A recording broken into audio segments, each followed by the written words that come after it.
What's up, everybody? Big Herc 916, and you tuned into another edition of my vlog. Want to say thank you for subscribing. Thanks for supporting the channel. You know I'm all about that positivity and that motivation.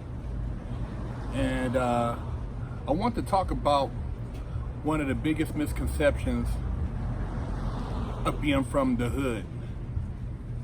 You know, whatever a person considers a hood to be.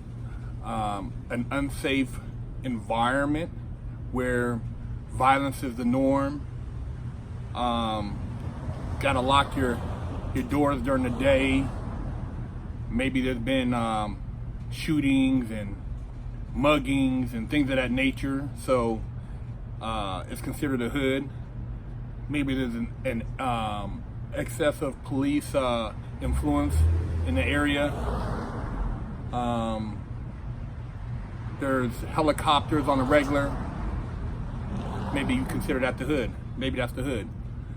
Anyways, it's neither here nor there.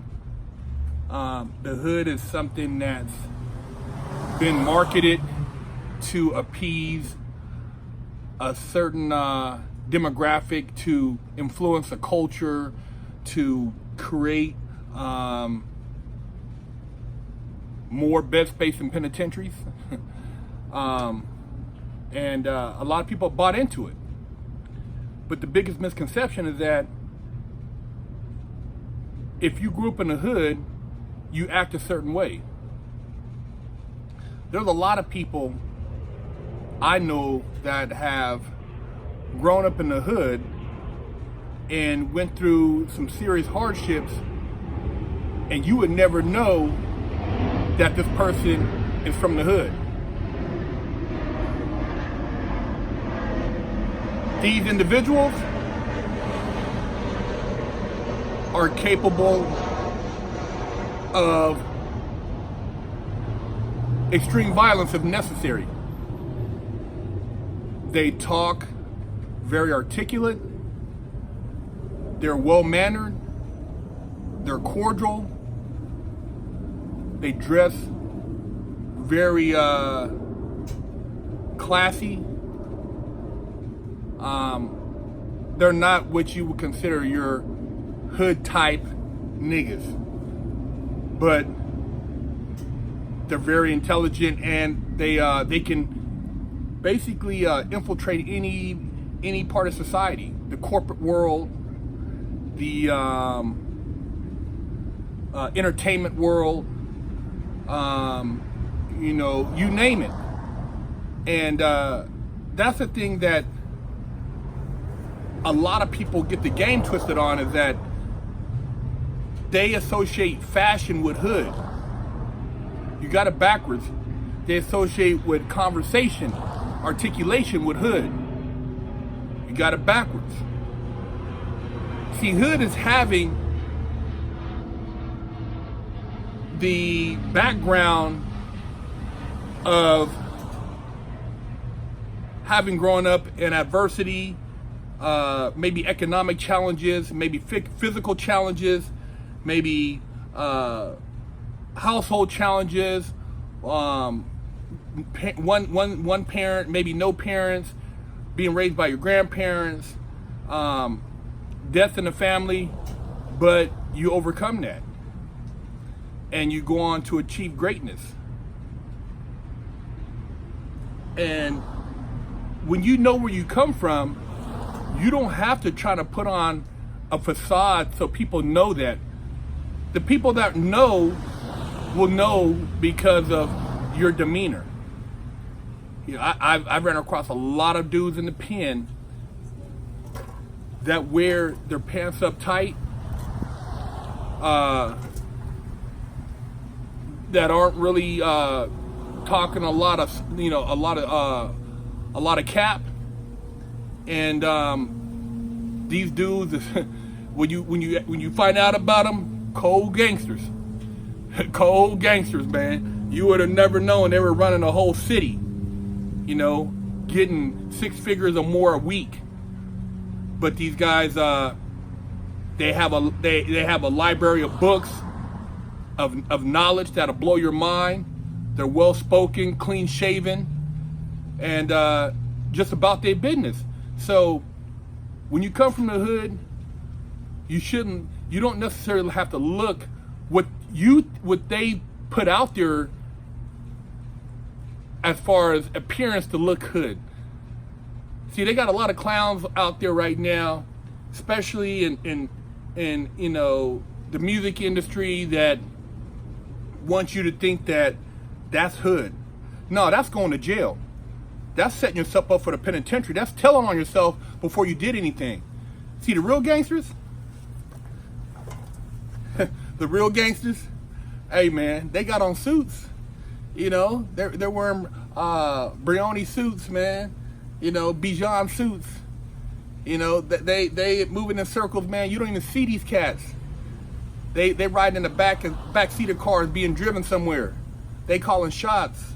And believe me, that some of them they're from the hood, but they got the game down. They know that your appearance is important. They know the way you talk is important because it opens up doors.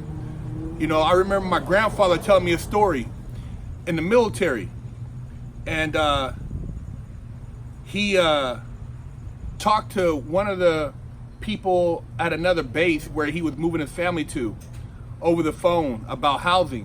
And the guy said, yeah, we have housing, blah, blah, blah, blah, blah. And, you know, your family, you know, as soon as you get here, you can move right in. And my grandfather, a pretty well-spoken guy, he doesn't use a lot of street lingo or you know, fly talk. And so he loaded up the family, drove a couple thousand miles, got to the new military base. And when the guy seen him, now mind you, this is like probably the 60s. You know what I mean? Like the mid 60s. The guy seen him and they said, Mr. So-and-so? Sergeant so-and-so? And he's like, yeah. And he was blown away. It was a black man. And he was like, oh, I'm sorry, I was mistaken. We don't have any housing available. And he's like, well, you told me that housing was available, and that's why, you know, my transfer had already been approved, and I'm here. I have my family loaded up in the car. He's like, well, sir, so another guy happened to hear it who was a black man who was also working in the same office, and he's like, Mr. So-and-so, come here. What's the situation? And he took care of it.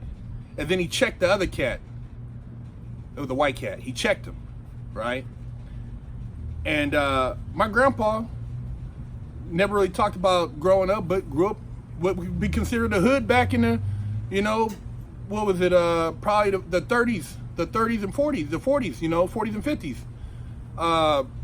Had a job one time. Said he worked in a cotton field, picked cotton. Said it wasn't for him.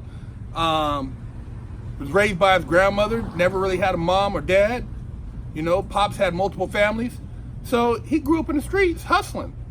And when it was time for him to make a move, he figured he had to get the hell out of Dodge. So he joined the military and, you know, raised his family and, you know, passed down certain things that were beneficial, and then, you know, didn't pass down some things that should have been passed down. But the bottom line is, you don't judge hood by a conversation, by appearance, because you never know what a person's background is, what they're capable of. And I'll tell you, like I said earlier in the conversation, some of the most gangsterous individuals I've ran across, you know, were college educated or sounded like they were college educated. And they had a circle of friends that extended way beyond the hood. Indian, from India, Italian, Russian, Armenian, Hispanic. They had connections all over the country, you know, because they knew how to carry themselves, and people respected that. And I learned a lot from these cats, because you can't limit yourself into one demographic thinking you're gonna rise to the top. You gotta be able to move in circles and not be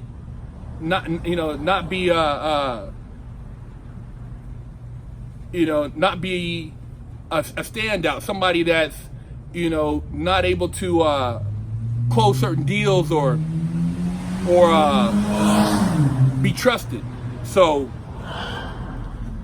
man, hood, you guys, it's a cold misconception. And when people say, oh man, do you know what it's like to be a black man in America? Or, you forgot about your people. You jackasses. My people is right here. My people are doing the same thing I'm doing, trying to come up. They on the grind. They done took what they learned in the streets and what they learned in suburbia, and they got the best of both worlds, and they making it happen. I know some cold gangsters that are right up in the mix with suburbia, doing their thing. And when you talk to them about their background, they grew up in the streets, but you wouldn't know it unless you're from the streets. So don't get caught up on looks, don't get caught up on verbiage and thinking it's cool to listen to hip hop and bob your heads and stuff, but dude, don't think that that's the end all. The people who are producing these cats, the people who are behind closed doors, those are the guys who are really making a move. Then I can guarantee a lot of those cats are from the hood, but they done seen the bigger picture. They know that there's bigger money in turning things global, which requires you to conduct yourself a certain way so you don't stand out, so that you're not ostracized. I know I used to do some things, and sometimes I would hear grown-ups say certain things, and I'd be like, man, you just, hating and blah, blah, blah, blah. And I kind of realize now at the next level, I understand what they were saying, because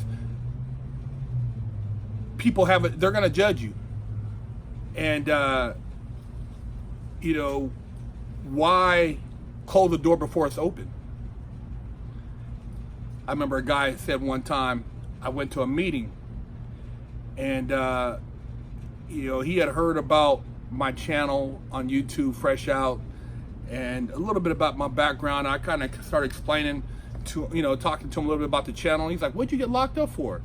I said, bank robbery. He said, oh, were you using a note? Or I said, no, it was a hostile takeover, high-speed chase, guns involved. And then I told him I had been to juvenile hall. I had spent over a decade of my life behind bars. And he's like, wow, you're such a big guy, but you're so well-mannered in the way you articulate yourself. I would have never thought that you had been involved in such things. And I'm looking at him like, he's assuming he's complimenting me, but he's also, saying that stereotypically a person with your background doesn't carry yourself the way you carry yourself. Now imagine that. Big black nigga. You should be acting like a straight gorilla. Believe me, I'm a silverback gorilla, but I know how to blend in.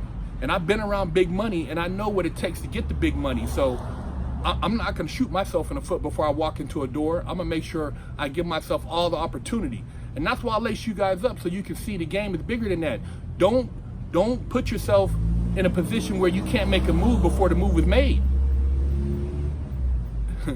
Keeping it hood, man, I'm telling you, man, that's a misnomer they put out there for all these young cats in the inner cities to miss out on opportunity. Keeping it real. Hey, you'll never hear Warren Buffett talking about keeping it real. Ask Jeff Bezos about keeping it real. Ask Mark Zuckerberg about keeping it real. They only use that in the black community, man. It's a smoke screen, so we don't try to do more than we should be doing, which a lot of us don't even realize the potential we have because we're too busy hating on each other.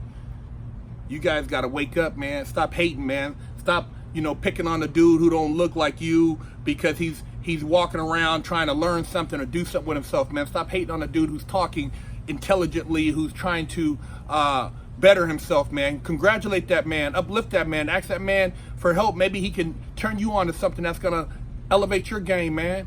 That's what it's about. You guys don't get it though. A lot of you don't get it. You can't even talk to somebody outside your culture. Wake up, man.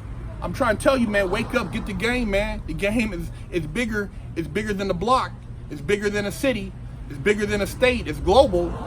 And if you want to get it globally, hey, you got to step your game up, man. But that's the misconception about the hood. Big Herc 916, man, keeping it real, 100, and trying to lace you guys up. Check out the website, pick you up some merch, bigherc916.com.